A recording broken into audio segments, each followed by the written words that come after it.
মাটি ও মানুষের নেতা, যিনি গরিবের ডাক্তার বলে খ্যাত, আমার অনুজ, আমার ছোট ভাই, বরিশাল মেডিকেলের কৃতি সন্তান, কৃতি ছাত্র এবং গোপালগঞ্জের বাসে এবং আপনাদের একজন অ্যাসোসিয়েশনের মেম্বার বা আপনাদের একজন মালিক হিসেবে একজন গর্বিত ডাক্তার A.K.M. বাবর আমাদের এই হাসপাতাল ক্লিনিকগুলিকে সম্পৃক্ত করতে। এখানে আপনাকে শুনেছেন আমাদের প্রধানমন্ত্রী একটা কথা বলেছেন যে গরিব লোকরাও কিন্তু কর্পোরেট হাসপাতালেও চিকিৎসা নিতে পারবেন এই সরকারি প্রশাসন ডাক্তার মনিরুল রহমান ভূঁইয়াকে ডাম্বেল স্যার। আপনাদেরকে আমি একটা কথাই বলছি, যারা এখন পর্যন্ত সেন্ট্রাল কমিটির সদস্য নেই, দয়া করে সদস্যটা হবে, সবাই একত্রিত হয়ে সদস্যপদ গ্রহণ করি। আমরা আমাদের হাতকে শক্তিশালী করব।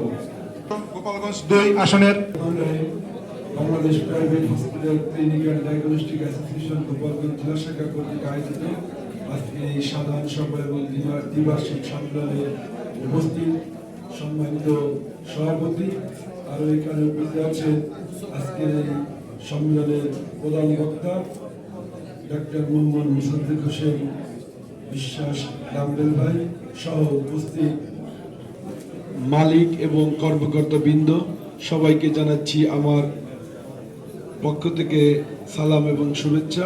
আরও এখানে উপস্থিত আছেন ইলেকট্রনিক্স মিডিয়ার ভাই বোনেরা। আজ আমাদের এখানে যে প্রাইভেট হসপিটাল ক্লিনিক মালিকরা আপনারা এখানে এসেছেন, আমাদের গোপালগঞ্জ কিন্তু প্রাইভেট সেক্টরে কিন্তু অতটা উন্নত না।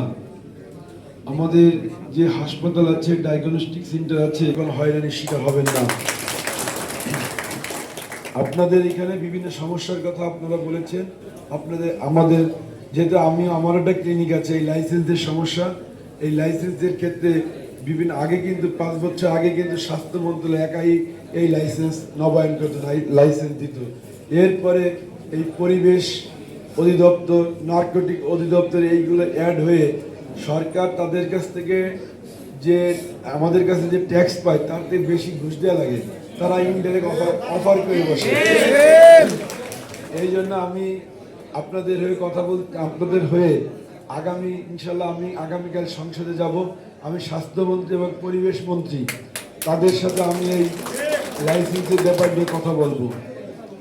আর গোপালগঞ্জে আপনারা যারা আছেন এই মালিক এবং ক্লিনিকের এবং ডায়াগনস্টিক সেন্টারের, আপনারা যেদিন যাবেন ইনশাল্লাহ সেদিন আমি এই গোপালগঞ্জের পরিবেশ অধিদপ্তরে যিনি আছেন, নার্কোটিকের যিনি উপপরিচালক আছেন, সিভিল সার্জন, ডিসির রুমে ডিসিকে সাথে নিয়ে আমরা একটা মিটিং করতে চাই।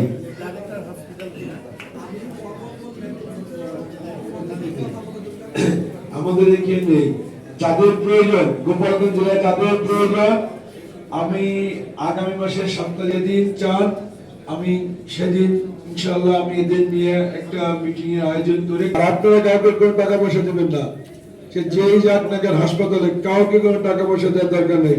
আমরা ইনশাআল্লাহ আগামী মাসের 1st উইকে আমি এই যাদের নাম বলছি এনাদের শিকার না হই।